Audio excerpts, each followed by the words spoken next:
আমি খাইনি। I have not eaten. ধরুন আপনি কোনো একটা জিনিস যেটা কিনা খাননি, তাই আপনি বলছেন আমি খাইনি। তো এমন বাক্যকে ইংরেজিতে বলার সময় বলবো I have not eaten. I have not eaten. তারা তৈরি করেনি। They have not made. এবার ধরুন কোনো একটা জিনিস কয়েকজন তৈরি করেনি জন্য আপনি বলছেন তারা তৈরি করেনি। তো এমন বাক্যকে ইংরেজিতে বলবো they have not made. They have not made. তো আপনি যদি সত্যি ইংরেজিতে কথা বলতে চান তাহলে সম্পূর্ণ ক্লাসটি করবেন এবং আমার চ্যানেলটিতে প্রথম এসে থাকলে অবশ্যই সাবস্ক্রাইব করবেন। সে গাড়ি চালায়নি। She has not driven. এবার ধরুন কেউ একজন যে কিনা গাড়ি চালায়নি সেজন্য আপনি বলছেন সে গাড়ি চালায়নি। তো এমন বাক্যকে ইংরেজিতে বলবো she has not driven. She has not driven. সে শেখায়নি। He has not taught. এবার ধরুন কেউ একজন যে কিনা আপনাকে কিছু একটা শেখায়নি, তাই আপনি বলছেন সে শেখায়নি। তো এমন বাক্যকে ইংরেজিতে বলার সময় বলতে হবে he has not taught. He has not taught. Miraj লিখেনি। Miraj has not written. এবার ধরুন মিরাজ নামের কেউ একজন যে কিনা লেখেনি, তাই আপনি বলছেন যে মিরাজ লিখেনি। তো এমন বাক্যকে ইংরেজিতে বলার সময় বলতে হবে Miraj has not written. Miraj has not written. আমি কি দোষী ছিলাম? Was I guilty? এবার ধরুন আপনার কাছে মনে হচ্ছে আপনি একটা দোষ করেননি, কিন্তু তারপরেও আপনাকে দোষ চাপানো হচ্ছে, তাই আপনি বলছেন আমি কি দোষী ছিলাম? তো এমন বাক্যকে ইংরেজিতে বলবো was I guilty. Was I guilty. আমরা কি সুস্থ ছিলাম? Were we well? এবার ধরুন আপনারা কয়েকজন যারা কিনা সুস্থ ছিলেন কিনা সেটা জানার জন্য বলছেন যে আমরা কি সুস্থ ছিলাম?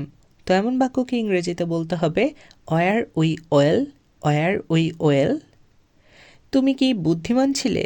War you intelligent? এবার ধরুন আপনি একজনকে জিজ্ঞাসা করছেন যে কিনা আগে একটু বোকা ছিল, তাই তাকে বলছেন তুমি কি বুদ্ধিমান ছিলে? তো এমন বাক্যকে ইংরেজিতে বলতে হবে ওয়ার ইউ ইন্টেলিজেন্ট।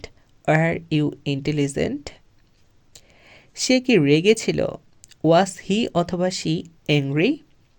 এবার ধরুন একজন রাগ করেছিল, তাই আপনি বলছেন যে সে কি রেগেছিল? তো এমন বাক্যকে ইংরেজিতে বলবেন was he or she angry. Was he or she angry. আমি আবারও বলে দিচ্ছি যে হি যখন বলবো, যখন ছেলেদের ক্ষেত্রে হবে তখন বলবো ওয়াজ হি অ্যাংরি, আর যখন মেয়েদের ক্ষেত্রে বলবো তখন বলবো ওয়াজ শি অ্যাংরি। আশা করছি আপনারা বুঝতে পারছেন যে কেন আমি হি আর শি একসাথে বলেছি। ছেলেটি কি দুষ্ট ছিল? ওয়াজ দ্য বয় উইকেট? এবার ধরুন একটা ছেলে দুষ্ট ছিল কি না সেটা জানার জন্য আপনি প্রশ্ন করছেন ছেলেটি কি দুষ্ট ছিল? তেমন বাক্যকে ইংরেজিতে বলবো was the boy wicked. Was the boy wicked. Wicked শব্দের অর্থ দুষ্ট। সে রোগা ছিল না। He or she was not sick. ধরুন একজন যে কিনা রোগা ছিল না সেটা বলার জন্য আপনি বলছেন সে রোগা ছিল না। তো এমন বাক্যকে ইংরেজিতে বলতে হবে he or she was not sick. He or she was not sick. যেহেতু হি এবং শি এর অর্থ সে, সেক্ষেত্রে আমরা যখন ছেলের কথা বলবো তখন হি দিয়ে বলবো, যখন মেয়ের কথা বলবো তখন আমরা শি দিয়ে বলবো। তারা মিথ্যাবাদী ছিল না। They were not liar. এবার ধরুন কয়েকজন মিথ্যাবাদী ছিল না, এটা বলার জন্য আপনি বলছেন যে তারা মিথ্যাবাদী ছিল না। তো এমন বাক্যকে ইংরেজিতে বলতে হবে they were not liar. They were not liar. আমরা গরিব ছিলাম না। We were not poor. ধরুন আপনারা আগে খুবই ধনী ছিলেন, গরিব ছিলেন না, কিন্তু এখন গরিব হয়ে গিয়েছেন, তো তাই বলছেন আমরা গরিব ছিলাম না। এমন বাক্যকে ইংরেজিতে বলবো we were not poor. We were not poor. আমি ছাত্র ছিলাম না। I was not student. এবার ধরুন আপনি ছাত্র ছিলেন না সেটাই বলছেন যে আমি ছাত্র ছিলাম না। তো এমন বাক্যকে ইংরেজিতে বলতে হবে I was not student. I was not student. বাড়িটি ছোট ছিল না। The house was not small. এবার ধরুন কোনো একটা বাড়ি যেটা কিনা অনেক বড় আপনার কাছে মনে হয়েছে কিন্তু ছোট মনে হয়নি, তো সেই জন্য আপনি বলছেন আরেকজনকে যে বাড়িটি ছোট ছিল না।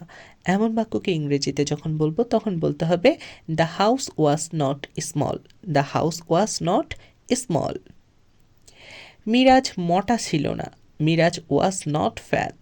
এবার ধরুন মিরাজ নামের কেউ একজন যে কিনা মোটা ছিল না, সেটাই আপনি জানাচ্ছেন যে মিরাজ আগে তো মোটা ছিল না, এখন মোটা হয়েছে। তো মিরাজ মোটা ছিল না এমন বাক্যকে ইংরেজিতে বলবো Miraj was not fat. Miraj was not fat. তো আশা করছি আমার আজকের এই ছোট্ট সহজ বাক্যগুলো আপনাদের অনেক ভালো লেগেছে। এই ছোট্ট ক্লাসটি যদি ভালো লেগে থাকে তাহলে সবার সাথে শেয়ার করতে ভুলবেন না। আমার চ্যানেলটিতে প্রথম এসে থাকলে অবশ্যই সাবস্ক্রাইব করবেন এবং লাইক কমেন্ট করার মাধ্যমে আপনার মন্তব্যটি জানাবেন। দেখা হচ্ছে পরবর্তী কোনো ক্লাসে। ততক্ষণ পর্যন্ত সবাই ভালো থাকুন, সুস্থ থাকুন। আল্লাহ হাফেজ।